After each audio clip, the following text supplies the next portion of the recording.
হিন্দু বৃদ্ধ বাবার মৃতদেহ সৎকাজে এগিয়ে এলেন গ্রামের মুসলিম সম্প্রদায়ের মানুষেরা। নজিরবিহীন ঘটনা, বিশেষ করে যখন রাত-দিন ধর্মের নামে সাধারণ মানুষকে বিভ্রান্ত করার জন্য একে অপরের চেষ্টা করছে। আরেকদিকে দেখা গেল এক অন্য ছবি। বৃহস্পতিবার মৃতদেহকে ঘিরে এমনই হিন্দু মুসলিম সম্প্রীতির ছবি দেখা গেল মালদহের বৈষ্ণবনগর থানার পার দেওনাপুর শোভাপু গ্রাম পঞ্চায়েতের হজরত হাজিপাড়া গ্রামে। শুধু আজ মারা গেছে বলে এগিয়ে এলেন মুসলিম ভাইরা সেটা কিন্তু নয়, আপদ বিপদে ছুটে যান মুসলিম ভাইরা। গ্রামের বাসিন্দারা জানান, দীর্ঘদিন থেকে একসঙ্গে এক কাঁধে কোনো জাতপাত ভুলে একসঙ্গে বসবাস করি আমরা সকলে। জানা গেছে মালদার বৈষ্ণবনগর পার দেওনাপুরে হজরত হাজিবাড়ি গ্রামটি মুসলিম অধ্যুষিত গ্রাম। এই গ্রামে মাত্র একটি হিন্দু পরিবারের বাস, তাই হিন্দু পরিবারের সুখ দুঃখে পাশে থাকেন এই গ্রামের মুসলিম সমাজের মানুষ। আর সেই ছবি বৃহস্পতিবার এক হিন্দু বৃদ্ধ বাবার মৃতদেহকে ঘিরে। বাবা লক্ষ্মী রবিদাস বেশ কয়েকদিন ধরেই তিনি অসুস্থ ছিলেন। বুধবার রাত্রে তার মৃত্যু হয়। আর সেই মৃতদেহ সৎকাজে এগিয়ে এলেন গ্রামের মুসলিম সম্প্রদায়ের মানুষেরা। আজকে এখানে কি আমাদের গ্রামে লক্ষ্মী রবিদাস এখানে বাস করে, তার জন্যে তার মৃত্যুর জন্যে আমরা মৃত্যুর কামনা করছি। তার এখানে আমাদের সমাজের মধ্যে ও এখানে বাস করে। তার সৎ কাজ করার জন্য কতদিন থেকে বসবাস করতো এখানে? বসবাস 30-35 বছর থেকে এখানে বসবাস করে।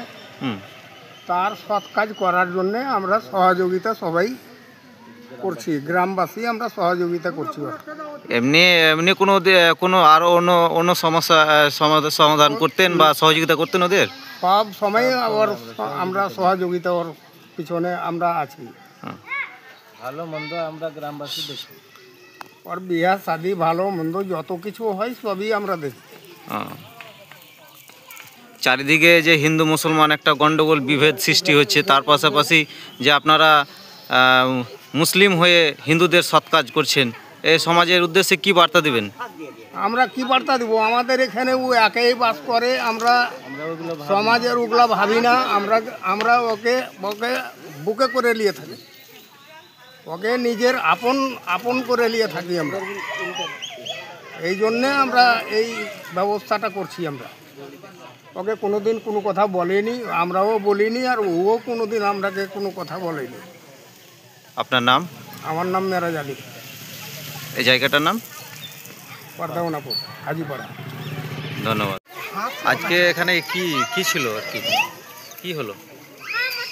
আজকে আমাদের লক্ষ্মীদা দীর্ঘদিন ধরে আমাদের গ্রামে বসবাস করলো, রাত্রে মারা গেছে। তার সৎ কাজের জন্য আমরা গ্রামবাসী সকলে মিলে তার সৎ কাজের ব্যবস্থা করছি। সৎ কাজটা শেষ হয়তো 12টার দিকে আমরা এখান থেকে নিয়ে যাব। তার সৎ কাজটা সম্পূর্ণ আমরা করব। আমরা পুরো গ্রামবাসী একসঙ্গে আমরা বসবাস করলাম এতদিন। ওনারা এখানে এক ঘরে বসবাস করতো নাকি? হ্যাঁ, ওনারা এক ঘরেই আছে, আমাদের মধ্যে এক ঘরই আছে। আমরা ওদের সব রকম সহযোগিতা আমরা করেছি, সব রকমের মধ্যে আছি। ওদের ভালো মন্দ আমরাই দেখি। আপনার নাম? আমার নাম শামীম শেখ। এটা কোন জায়গা? এটা পার দেওনাপুর হজরত হাজিপাড়া। যিনি মারা গেছে ওনার নাম কি? লক্ষ্মী রবিদাস। ধন্যবাদ।